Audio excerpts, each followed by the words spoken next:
ఇంకొకటి, జగన్ కులాల్ని విచ్ఛిన్నం చేసే వ్యక్తి. అంటే ఇదందరూ మనం సోషల్ ఇంజనీరింగ్ సంబంధించి సమాజం ఈ రోజున భీమవరం నుంచి నేను పిలిపిస్తా ఉన్నాను. జగన్ అనే వ్యక్తి కులాలని విచ్ఛిన్నం చేసే వ్యక్తి.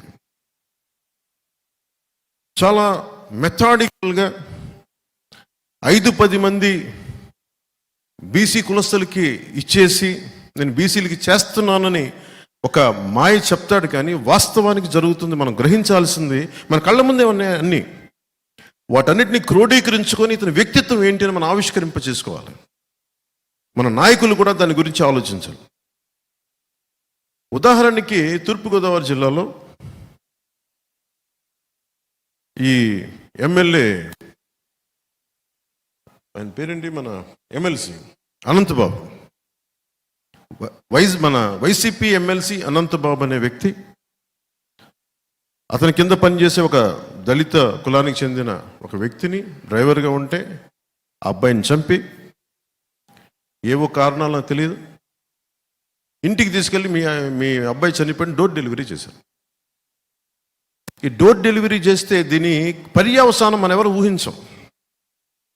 నాకు చాలా భయం వేస్తా అలాంటి సంఘటనలు జరిగితే. నాకేమనిపిస్తుందంటే, పైగా అబ్బాయి ఎమ్మెల్సీ వ్యక్తి అతన్ని ఏదో అటు ఇటు మాయ చేసి జైలుకి పంపిస్తే, జైలు నుంచి బయటకు వచ్చేటప్పుడు బాస్ ఈజ్ బ్యాక్ అని చెప్పి 10,000 మందితో ఊరేగింపు చేస్తే సమాజంలో ఎలాంటి సంకేతాలు పంపుతుంది అది మీరు ఊహించుకోండి.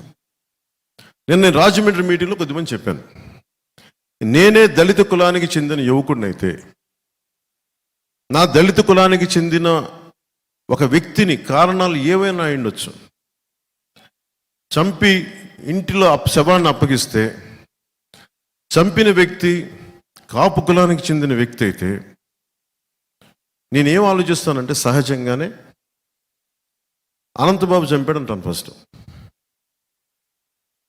ఎవ్వరికి కూడా ఈ దాంట్లో వైసీపీ ఎమ్మెల్యే చంపాడని మన అంటలో, వైసీపీ పార్టీ వాళ్ళు చంపారని మన అంటలో, అనంతబాబు చంపాడు. అనంతబాబు ఎవరు? కాపుల కులానికి చెందిన వ్యక్తి. దీనివల్ల ఏం జరుగుద్ది?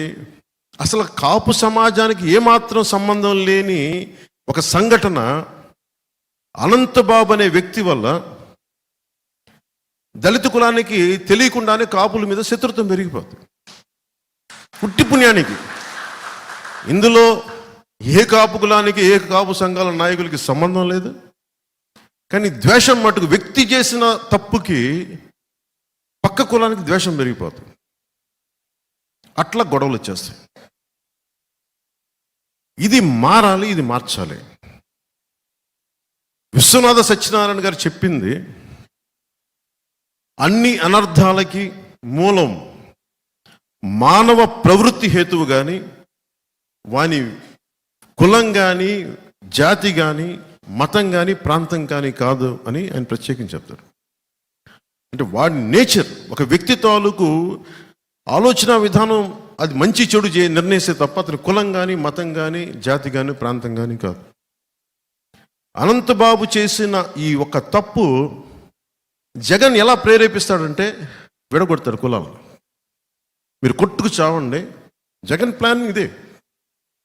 సెట్టి బల్జులు కాపులు కొట్టుకోవాలి, సెట్టి బల్జులు కాపులు దళితులు కొట్టుకోవాలి, కాపులు క్షత్రియులు సెట్టి బల్జులు కొట్టుకోవాలి. ఇది ఇంతే. విడగొట్టి విడగొట్టి విడగొట్టి సమాజంలో సుస్థిరత లేకుండా చేస్తున్నాడు ఈ వ్యక్తి. దీనిని మనకు నేను ఈ రోజున ఒక ఎన్నికల కోసం మాట్లాడతాను. 2 నెలల్లో ఎన్నికలు ఉన్నాయి, ఇంకొక 50 రోజులు ఎన్నికలు ఉన్నాయి, నేను అభ్యర్థిగా నిలబడతాను. అసలు వీటి మీద ఏది కాదు నా ఉద్దేశం. నా గెలుపు ఓటంలో నేను తాకు. డబ్బులు పోయినా, ఉన్నా, పేరు వచ్చినా రాకపోయినా నేను నిలబడేది సమాజం తాలూకు సుస్థిరత. ఎవరిని గుర్తుపెట్టుకుంటాం ఈ రోజున? ఎవరిని గుర్తుపెట్టుకుంటాం ఈ రోజున? పొట్టి శ్రీరాములు, అమరజీవైన పొట్టి శ్రీరాములు గుర్తుపెట్టుకుంటాం. ఎమ్మెల్యే కాదు, ముఖ్యమంత్రి కాదు. అసలు ఈ నేల ఏర్పడిందంటే అతని బలిదానం. అలాంటి గుర్తుపెట్టుకుంటాం తప్ప వందలాది మంది ఎమ్మెల్యేలు వచ్చారు, వెళ్ళిపోయారు. వందలాది మంది ఎమ్మెల్యేలు వచ్చారు, వెళ్ళిపోయారు. ముఖ్యమంత్రులు వచ్చారు, వెళ్ళిపోయారు. గాల్లో కలిసిపోయారు. వాళ్ళు ఎవరు గుర్తులేరు. ఒక పొట్టి శ్రీరాములు గారిని గుండెలో పెట్టుకుంటాం.